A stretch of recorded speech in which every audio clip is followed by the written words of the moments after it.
Welcome to the Volunteer and Combination Officer Section webinar series. This week, we're going to be talking to two fire chiefs who've served as an interim fire chiefs and also full-time fire chiefs and talk about some of their experiences. But before we get to them, we got a couple things here to go over. And so now I got to get the machine to work. There we go. Whoop. Now we got to stop on two. Our panelists today are Chief Kevin McGee and Chief Forrest Reeder. Kevin is from Virginia, and Forrest is from Illinois, but he currently is residing in Arizona, so he's all nice and warm out there.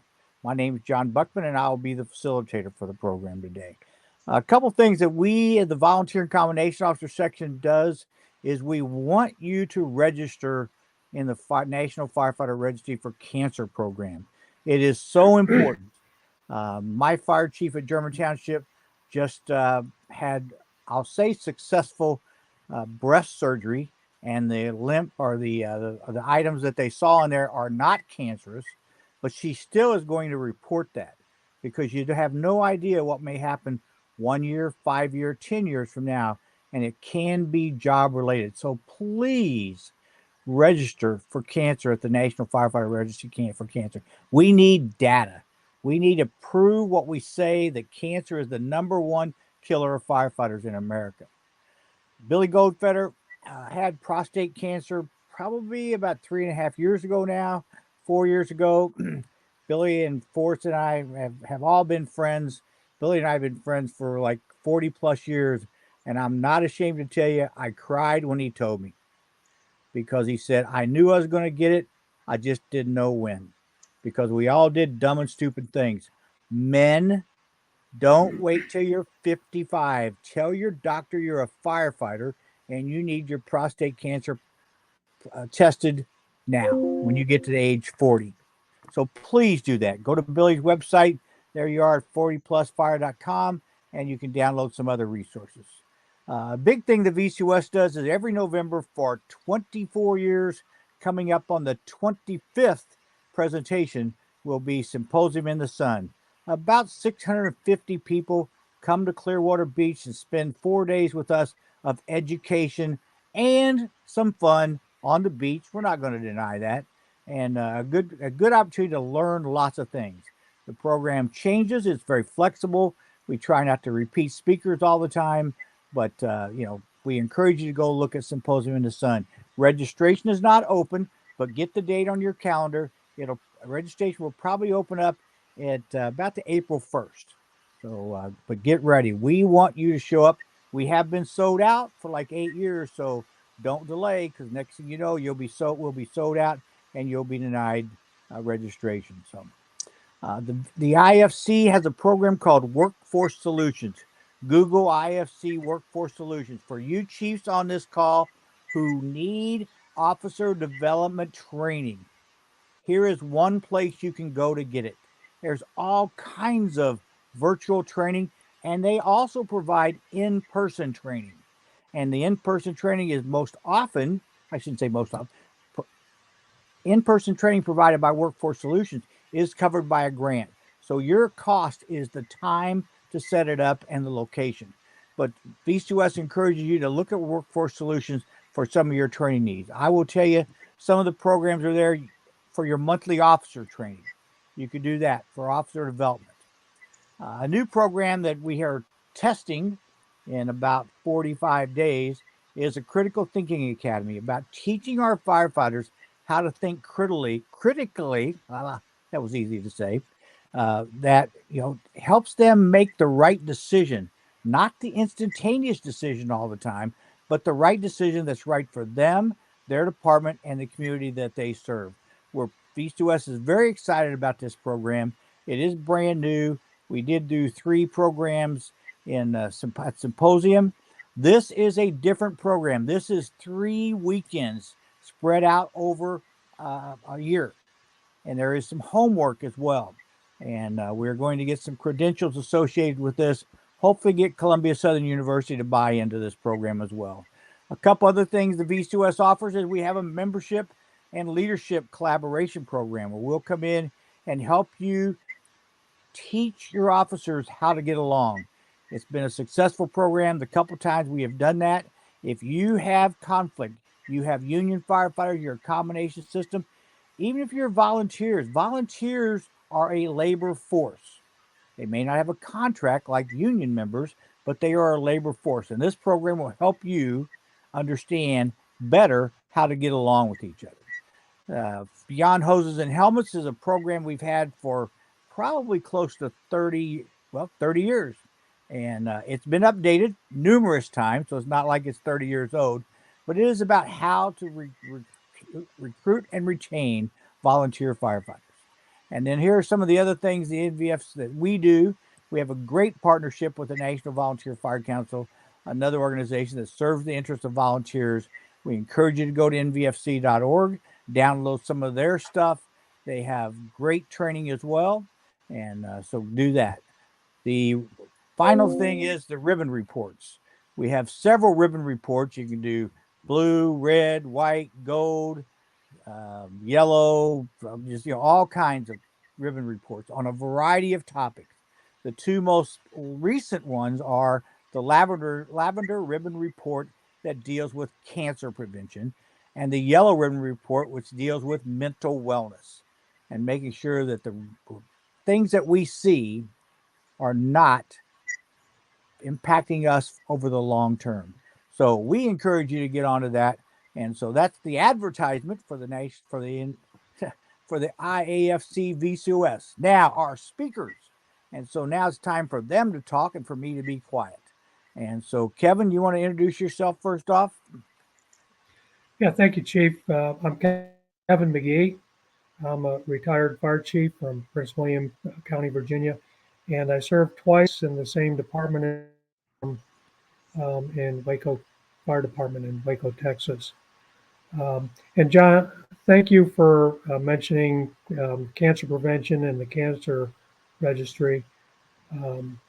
The screenings are just so important.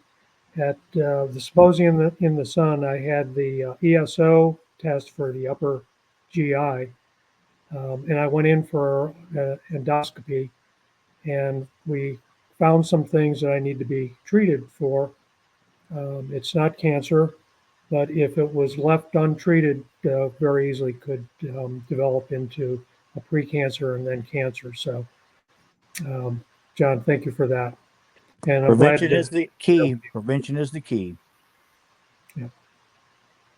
Well, thank you. Kevin has been a long-time fire chief. He led a very successful large combination system, which had he had like 700 paid people and 400 volunteers. 750 in the department and at least 500 volunteers. Okay. All right. So welcome. Glad you're here, and glad you're going to share your expertise. And Chief Forrest Reeder is also here. He's been in a couple fire departments, but I'll let him introduce himself. Thanks, Chief.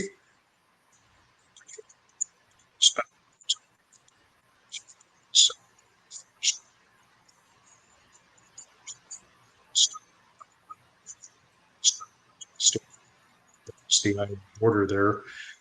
Prior to that, I served about a 90-day interim position with the Marion, Iowa Fire Department while they were in the process of doing a nationwide recruiting for their position there. And prior to that, I guess looking at the calendar now, I'm in my 47th year in the fire service, having most recently served as the fire chief in Tinley Park, Illinois, which was one of the larger combination part-time departments in the state of Illinois up until 2021.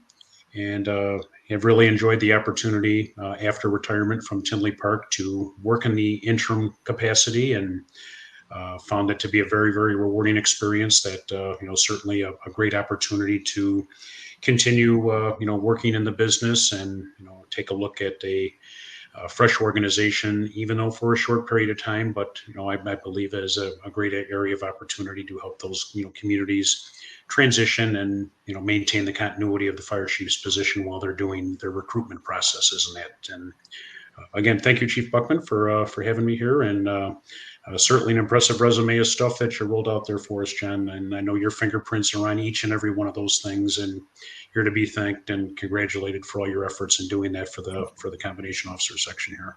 Thank you. Thank you. Well, the one thing, or a couple things you probably didn't mention was you have a new book out. Yes, coming up, actually, I think on March 5th, I think it's going to release the 4th edition of the Fire Department Incident Safety Officer. Picked up where Chief Dave Dodson, when he retired, rewrote his great work into a little bit of a newer model there to push the incident safety officer concepts and some of the training and those things forward for us. So looking forward to that in collaboration with Jones and Bartlett there. As well as the 4th edition of the Fire Service Instructors Principles and Practices, also from Jones and Bartlett. We're in the process of doing that rewrite, and that's going to roll out probably about the middle part of August. And that's a partner publication with the International Association of Fire Chiefs and NFPA and that. So been a little bit busy in the retirement, and I guess I just have had an epic fail experience in retiring completely from this great profession we have here. So. Yeah, Thank and you, you John. also have a long time involvement with the International Society of Fire Service Instructors. I mean, you've developed many programs with them. Yeah, and that's a great resource, for any level in the fire service, firefighter up to fire chief. We encourage individual membership as well as department memberships. This year, running out a new AFG funded program, an NFPA 1400, which deals with training programs.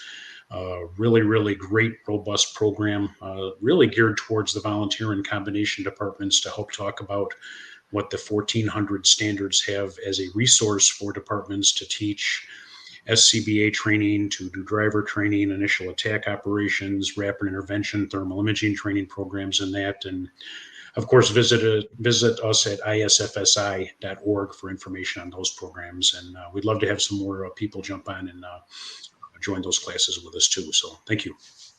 Great. Well, the one thing that I will tell you, that one of the things Forrest was doing, I'll say 6 months ago, and I found NFPA 1700 about 5 years ago. I was in Ohio doing a program and talked about, so for those who are on here, if you're not looking at NFPA 1700, you better start looking at it. It's going to influence us and the way we fight fires. Anything to add to that, Forrest?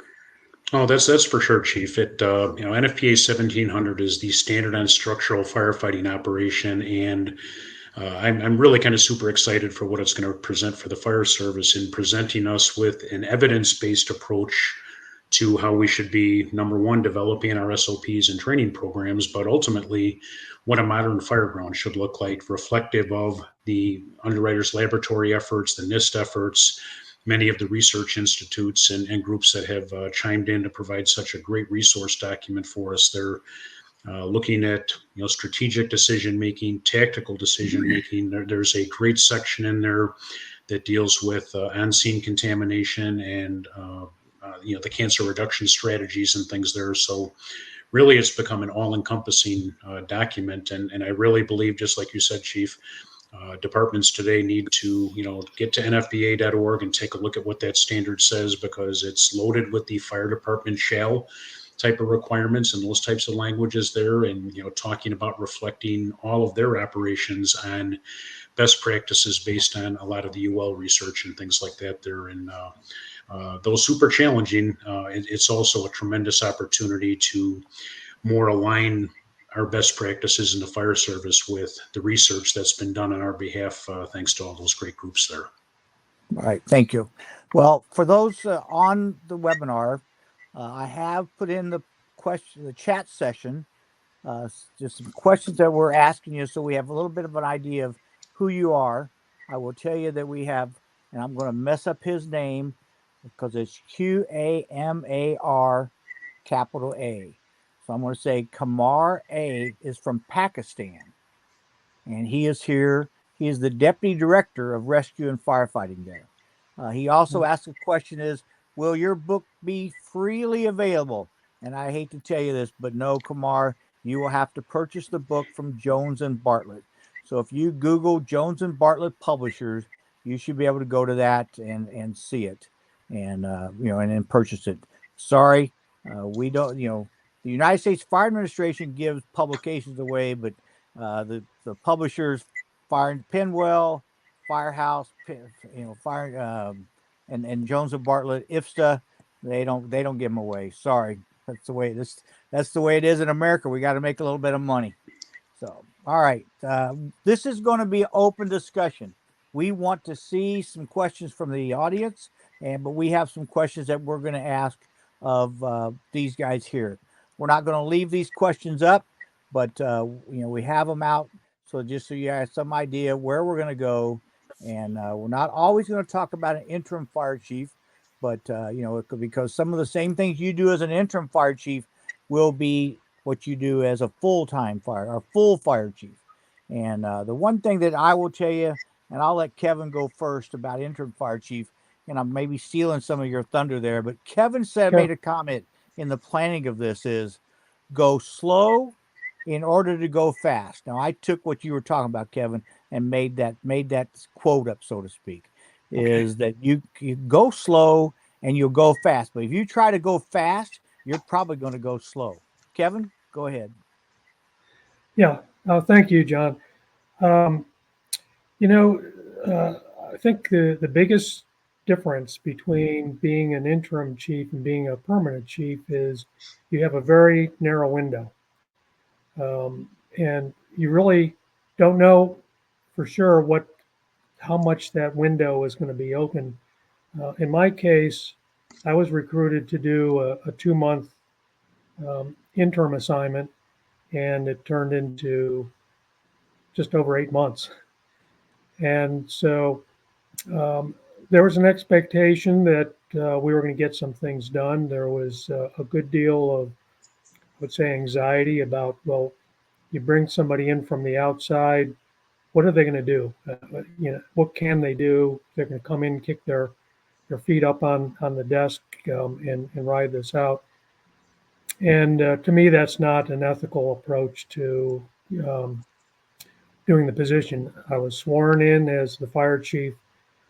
I wanted to make a difference, but I didn't want to move the agenda so quickly that it was going to backfire on us or have stakeholders feel like change was being jammed down their throats. So we deliberately did very participative processes.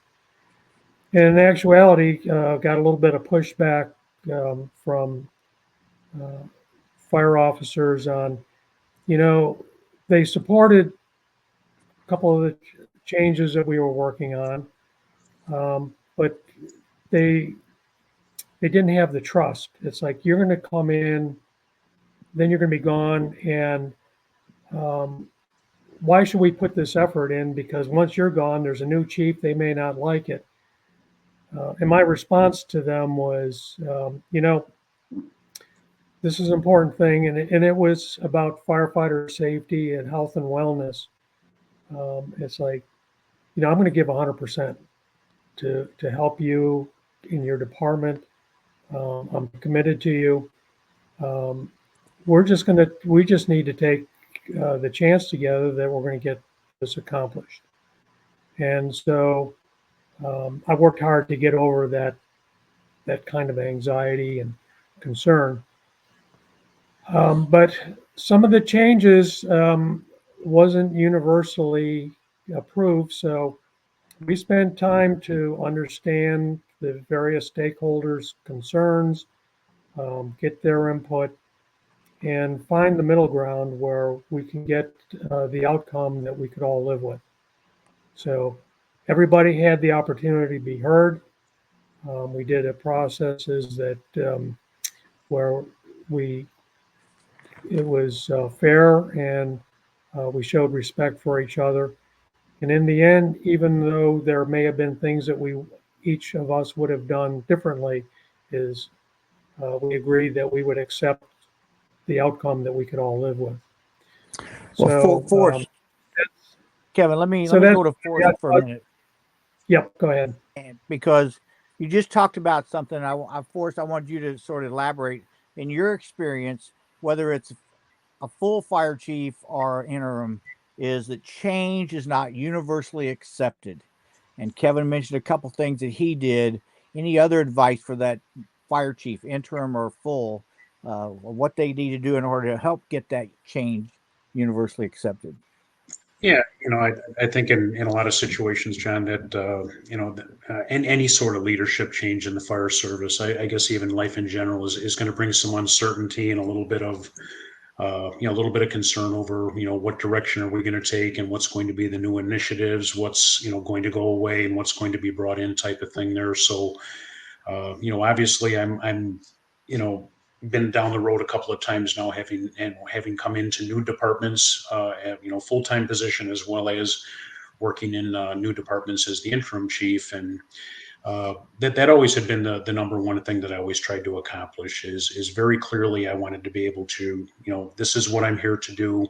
This is what you're here to do. We're going to work on that together organizationally.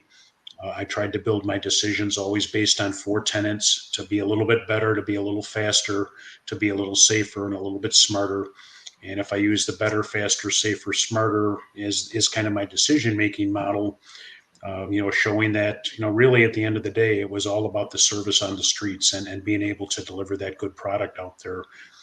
The interim role is kind of unique because, I suppose, depending on the model that you're working within, as Chief McGee said, there it is a sworn position in some situations.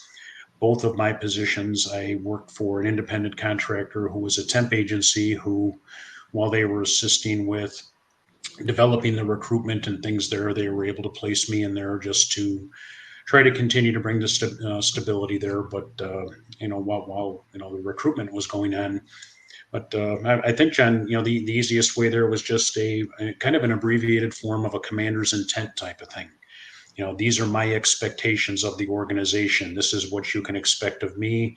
These are the marching orders I've been given from City Hall or from the Board of Trustees and those types of things. And I always have tried to approach it that, especially from the interim side of things, guys, I'm not here just to phone it in. I'm here as this is going to be the next 30 years of my career. I'm going to be making decisions in my best effort to make sure that you have a better, faster, safer, smarter workplace, that we support the initiatives that are going forward. If we have the opportunity to bring about some change, or maybe a little bit of a fresh perspective, if maybe coming from out of state brings a different flavor there, or coming from a different territory or whatever, and just kind of reinvigorating things, that there's an opportunity to take a fresh look at how some of those things are done.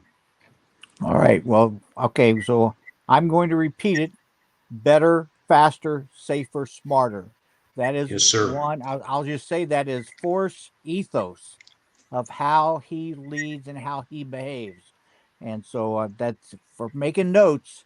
If you're making notes, better, faster, safer, smarter workplace. That's what That's it's right. about.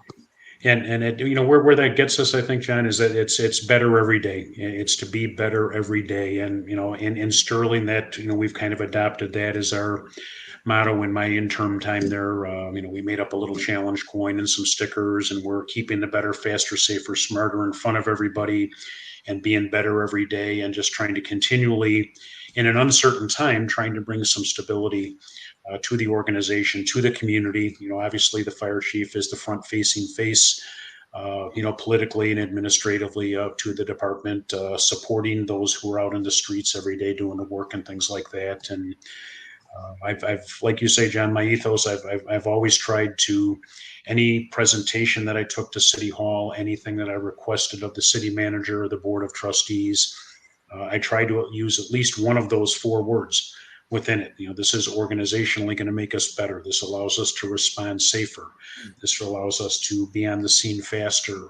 This training program allows our people to be smarter, and those types of things. So, to me, just having, that type of a thing to bring into the interim position, I think is just a little bit of a value added type of thing. And I'd like to believe I've had some success in doing that by having that. Well, John, yeah, go ahead. can I follow up on a couple points that Chief Reeder made? One is on his point about bringing ideas with you to the department that you're doing the interim uh, assignment at. Um, you know, a lot of those of us who are doing interim fire chief positions have a lot of tenure in the fire service.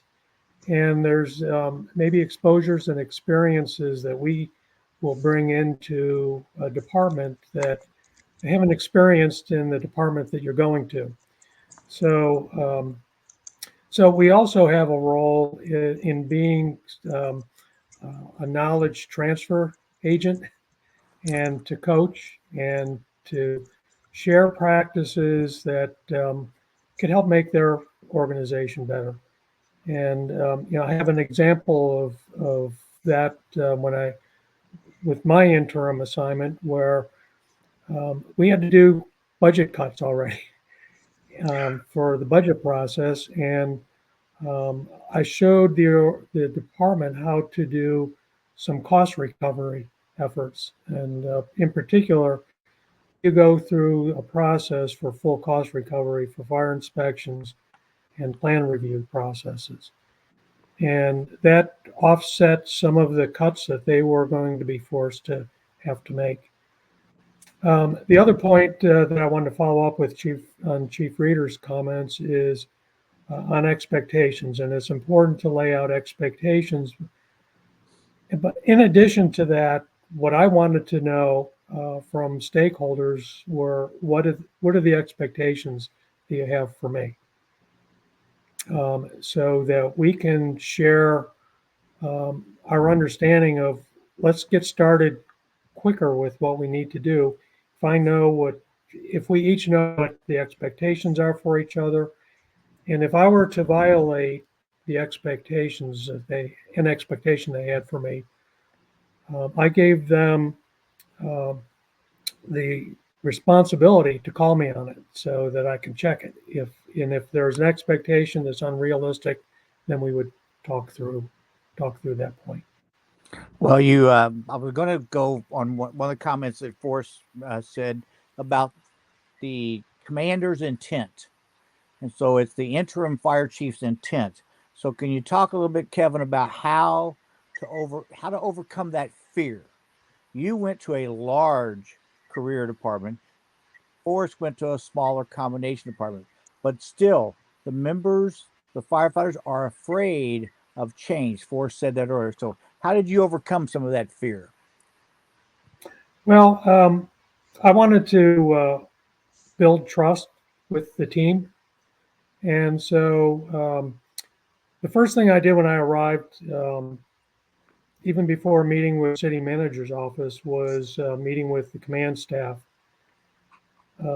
And we went through an exercise, I would call it an icebreaker with them. And it's like, well, tell me about the time that you felt most proud within your profession here in this department. And it was just awesome stories. And I got to understand what their values were. And I was able to share mine, and they understood where I was coming from in a more concrete way. And I did that as I went around the department to talk to staff.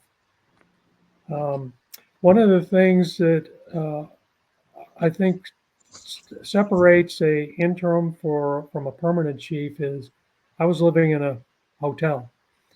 So I spent a lot of time in the field.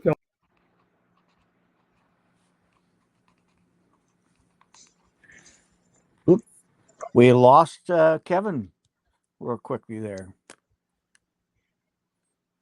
We'll see what happens here. I'm sure, like most of us, when a piece of dirt got in that internet pipe, it cut him off. So, well, let's. So I sort of laughed when Kevin mentioned about conflict and values and the icebreaker, because I know a fire chief that was an outside fire chief that went in he was hired to be the fire chief, and he sat down with his command staff, including the labor organization, and talked about values and ideas and goals and things like that. And so he said, well, tell me what's important to you on a 24-hour shift. And this union guy said, well, it's this, and this, and this. And number 7 was training. Number 7. And he said, I'm talking about you're talking about values of the member departments, Kevin. Sorry you dropped off there. But I'm talking about a fire chief who went in and they told him their values were that training was number 7 on their priority list. So we lost him again. So I don't know what's going on. But it's like, how do you overcome that? Well, you overcome that.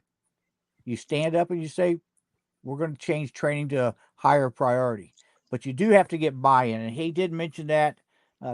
Forrest, any ideas on how John, I think I lost you. Oh, okay. Well, I was just going to go into how do you get buy-in from the members when you talked about values of the department and the members, establishing those values, but how do you get buy-in to that, Forrest?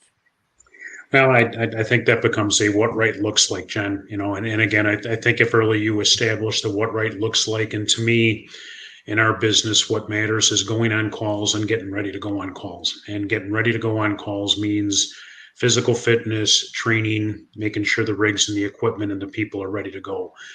To me, everything else takes a back seat to those two things. It's, positioning to have the best possible turnout as quickly as we can with the most effective firefighting force that we can put together, and complementing that hand in hand is, again, making sure that, training is the number one priority in the day, supported with physical fitness programs and making sure the rigs and people are right, and then, I firmly believe, John, that if you make that the norm, that at roll call, there's a senior firefighter led quick drill for 15 minutes again. So it's not always about the company officer, and we kind of decentralize those, and we, show the emphasis and, build some excitement around that.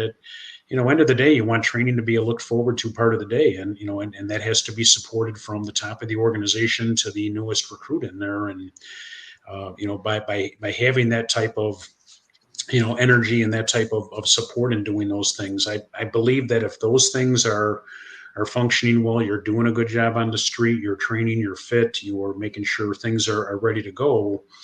High functioning organizations that are kind of that Super Bowl caliber like that, I think they're going to take care of making sure the house duties are done, John. They're going to make sure that the public education things are done. They're going to make sure that the paperwork is in good order and those types of things, if we put the priority in the organization, from the training perspective and, the wellness side of things and all the things that we've talked about here today. And John, I think go ahead, I think what's critically important for buy-in is creating dialogue and being able to listen to different perspectives and understanding what another stakeholder group might feel, and looking for common ground together. And doing that in a fair and open way, where we're respecting each other. In my experience, by just keeping the dialogue open really makes a huge impact on being able to get buy-in, where in the end, everybody had their opportunity to give their say. Well, and Kevin, again, because we've talked all the time, you were in Waco as well, but you also had to get buy-in and change some of their values, some of their priorities. Talk about that for a bit. Yeah. So, rather than trying to work on and develop a strategic plan, we focused on a work plan that would be like a 1-year kind of effort. And it was based on the need to do it was based on me going around to work sites and talking with the command staff about what their concerns were and the things that were working well and what could be done better. It's like, okay, look, we need to get some organization on what those issues are and prioritize it. So we involved the captains, battalion chiefs, had different work groups. to go through a process to identify those, and then we went through a prioritization process where the staff were able to rank it, and then they presented it to me and the command staff, with the understanding that I and the command staff could reprioritize where we felt was necessary. So, for example, one of the high priority items was change in the uniform. And I had to explain to the department that it's not appropriate for interim chief to be changing the uniform. That should be something that your permanent chief should address.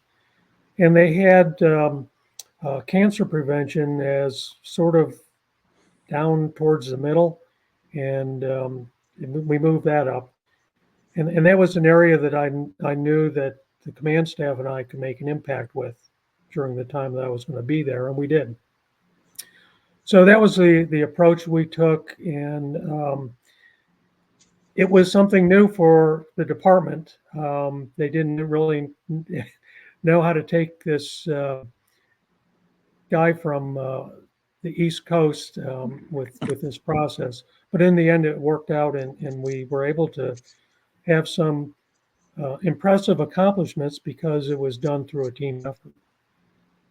Well, and just like you said, when you told me about it, it is about making change, and you just have to sometimes convince them that their priorities are not the priorities of a department meeting the needs of the customer. So, and meeting their needs. So we haven't talked about this, or we haven't used this word yet, but all the things we're talking about is about how do you manage politics. And so, Forrest, I'll give you the first shot at that, and not just about internal politics, but about external politics as well. Yeah, boy, that's you talk about a loaded kind of question there, John. That's for sure. You know, I won't say it's an easy answer, but I'd say somewhere along the line, obviously we've all probably heard of a SWOT analysis and those types of things, and within those documents, whether it's a fire department based one or city based one, there's always going to be information that we can gain there. Some of those factors on both sides, within the community, there might be some concerns about the department's operation, the department's leadership that come from the community-based groups and things there. Certainly that can have the same echo when it comes to the personnel inside. But I somewhere along the line, like I said, I picked up something called a PEST analysis, PEST, and that starts first with the the political environment. So again, just taking a look as part of the interim's chief's role, I found that to be a handy process to go as part of the transitioning to the permanent position and things like that. Whether it's an internal candidate that gets the job or an external candidate who's going to come in and do that.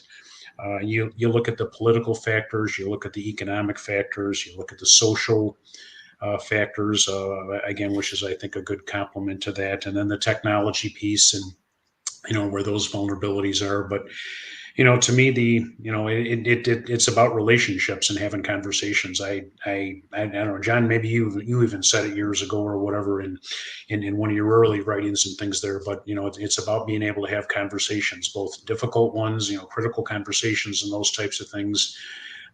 And the fire chief's job, and today maybe even more than ever, when you maybe first said it, John, was it's not about going and running incidents and doing those things. It's about building relationships, and whether it's an interim position or not, politically you have to build those relationships. And I guess you're kind of like the goalie in hockey, trying to keep the pucks out of the net at City Hall and things like that. And that as we go along. So taking the pulse and getting out there and having those conversations to see where the political tones are going to be and the undertones and stuff that's working in the background is so vital important to this core job description that we're talking about. Right. Kevin, anything to add to that?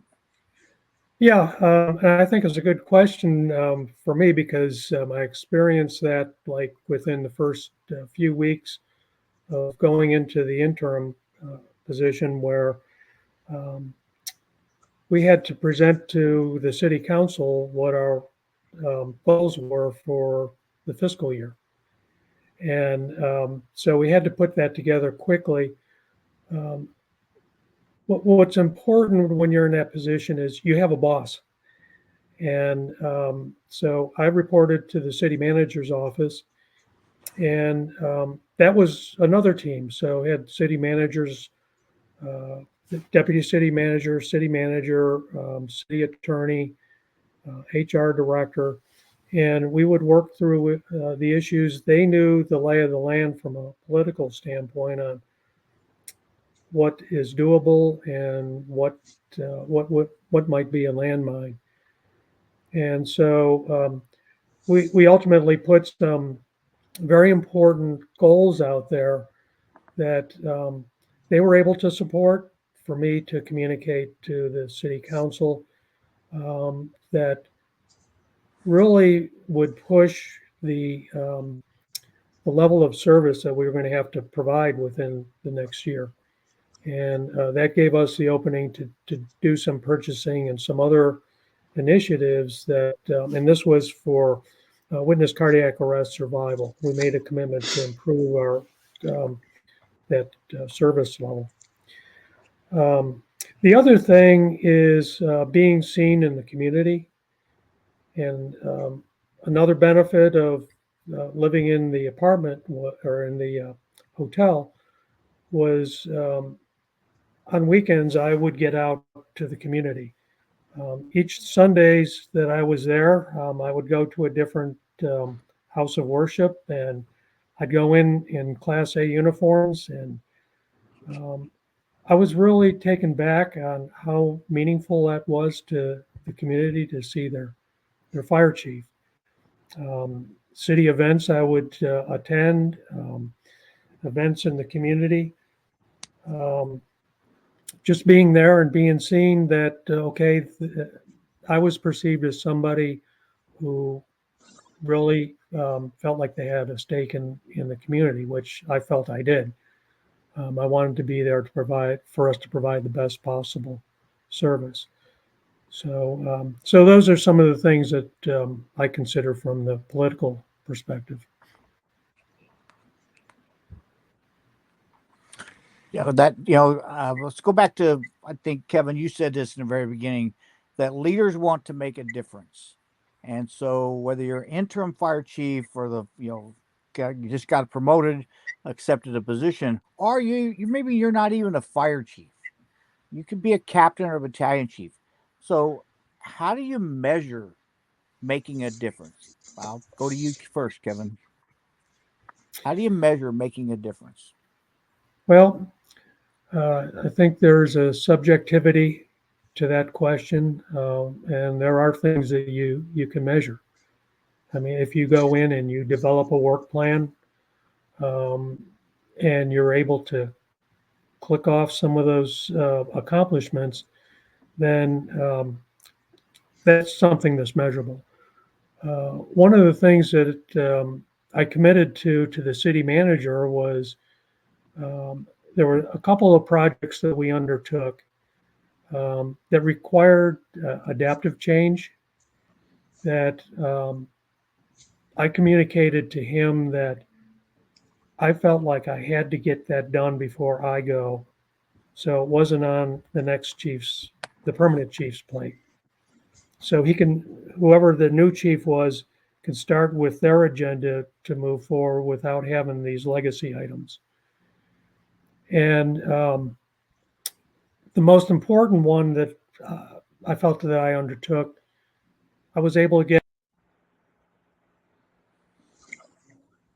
He was able to get hung up on again. Forrest, anything about? I know both of you are highly motivated individuals to be successful. How do you make a difference in an organization for your satisfaction? Well, boy, there are a whole bunch of different ways. Like I said, the other day when we were together, John, I said I've always approached every year of my job is that we get to go to work, and just to bring that that attitude to to work every day. And when you see guys seeking you out as the fire chief, especially in the interim role, to have conversations about, Chief, what's your experience? What do you think of how we're doing this? Is there something better that maybe we should be looking out and trying to do here for the organization? I've found in both of the interim positions, as well as John, when I I was in think I've Tinley. Nope. lost you again. You did. Yep. Yep. We kept moving though. Okay. Forrest was going to the same kind of question. Yeah, and then in my time in Tinley Park, I came as an external candidate into Tinley Park, and again had the opportunity there to work with an amazing village there, and the firefighters were first class around to a person there with what we're able to accomplish and all those things. And again, if you can demonstrate what right looks like and be that leader and be the example, and to always be teaching, always be leading, always be learning, always be there to make a difference, I think a lot of that rubs off on on the members in the organization. you know uh, Recognizing the challenge of the interim, I'm sure as Chief McGee said there, though the calendar has already started counting down the day you walk into the position, I believe there's opportunity every day to make a difference positively for the organization. And after all, that's what I signed up for, in the places that I'm at, is to try to bring a little something different, a little something refreshed, a little something from a different perspective, from a different lens, to try to do that. And that's been my key, John. Good.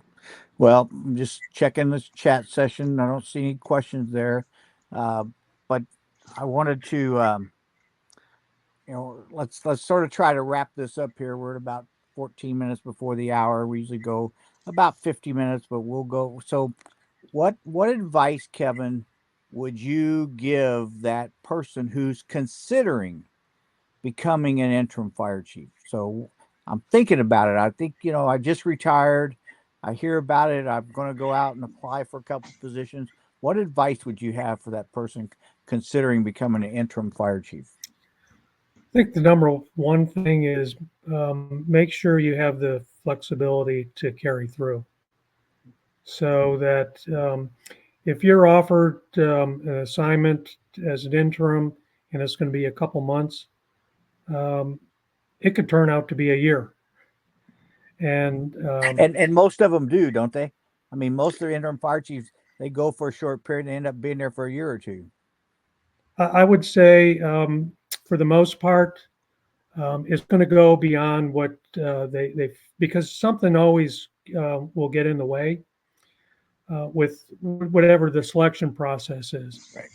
And so you can't count on that, and you have to commit. The other thing is be prepared for whatever crisis might come along. The first interim role I had was at the beginning of COVID. So I was there, and we were on a good roll, and then we had the biggest health emergency of our lifetimes. So there's all kinds of things that can happen. The operating environment moves quickly, and conditions can change in an instant. So you need to be able to be adaptive to whatever comes along. So flexibility and adaptability are two big things. Yes, exactly. Okay. Anything else? I would say preparation. The preparation piece, John. That you got to do your homework. Going in it. Obviously, because you're there for presumably a short period of time. As much intel gathering as you can do to, kind of look at everything from the current response issues that may be there. Because again, at the end of the day, that's a stability. You have to make sure that is maintained. The administrative stuff, there's probably some discretionary time there, but you really have to quickly know what the challenges and the issues and the needs are specifically on providing the service that we have to within the community first. So That probably is something that maybe I wished in a couple of my two experiences there, doing a little bit more homework in terms of some of those things. And very very quickly in my first week in Sterling, several high end types of responses in a smaller. It's a career department, but they kind of joked that Chief Reader brought the bingo card of all the different interesting things that started to happen as soon as I got there, with major extrications, a couple of structure fires, boats in the water overturned, just being ready to be part of the response, especially if that's going to be part of your responsibility is to get out and respond and assist in those calls and things like that. Learning the SOPs and taking a look at those things. So preparation, as much as we can would be probably my number one there. Well, you neither one of you brought this up, but let's talk about that preparation phase, and that is the family acceptance. If your spouse goes with you, that's one thing. If your spouse doesn't go with you, that creates some other issues. So, Kevin, how do you prepare the family? Oh, I'm only going to do this for 2 months, and it goes longer than that. How do you help with that, Kevin? Well, I didn't do a good job with that one because I thought it was going to be a couple months, and um, we arranged in the contract that I could go back home every couple of weekend or every other weekend, and then with the demands that were occurring within the department and within the city, that wasn't always doable. So your family needs to understand that there's going to be some disruption. My wife didn't want to have to be living in a hotel with me gone most of the time. Sure. And so that was hard. It was a good experience for me, but it was a challenge to my family. I actually got a reprimand from my 7-year-old grandson for being away because he likes me to spend time with him and throw the football and do things together. And when he said, I think you like the people in Texas more than you like us. Ooh, ooh. That was time to say, yeah, I don't think I'm gonna be able to do this again. Yeah, that's like taking a sledgehammer to your head. So it's a sacrifice that family makes, I think. And so the point is, you got to prepare them. Forrest, how about you? Right on there. No, that's for sure. I'm a little different situation with my interim positions, that I still was close enough that I could commute, as needed back on the weekends and things like that. And also, I kind of have the flexibility that Bridget and I live in an RV full time. So my rolling office and my rolling house, I was able to take out to Marion and stay right in town in my Nice. RV, our big motorhome and that, and that as we go. And my current position in Sterling, I was only a couple hours from home base and things like that. So just like I did when I lived in town, I still tried to keep that work-life balance there, and stay accessible for the kids. And thank goodness for things like FaceTime and Zooms and things Right. like that you can better today. I know it would have looked different 10 years ago, than it does today. We have that flexibility, but I think that's a good point, to consider there is what is the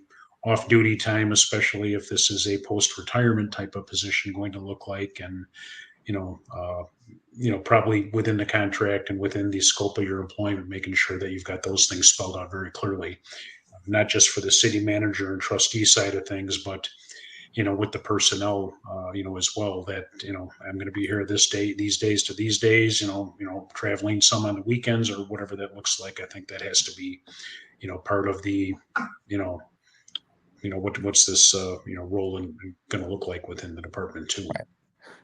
And so, Kevin, you said this, that you need to negotiate that as part of your contract of how much home time do you get, especially if, in, like both of you, you're multiple states in a couple of Yeah. occasions.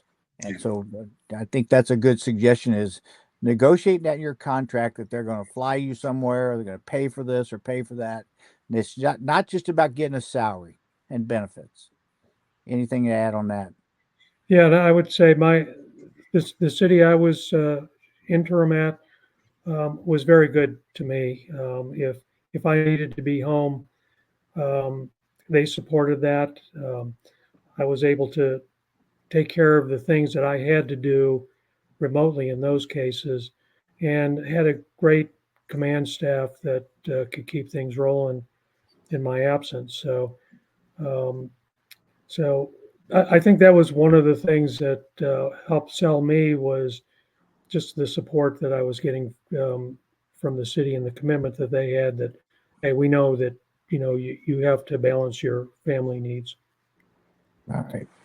All right. Well, we are 5 minutes till 4 Eastern Standard Time, and we're about to wrap this thing up.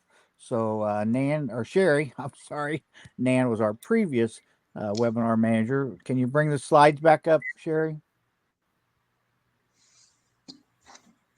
Well, there you go. So we'll move past that slide, and so we appreciate these two guys being here. I'll go back to you for any closing comments in a second.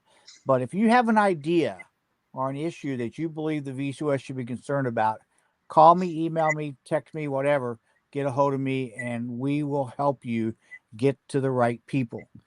We do have the webinar address at the bottom of the screen here so that you can access the webinars.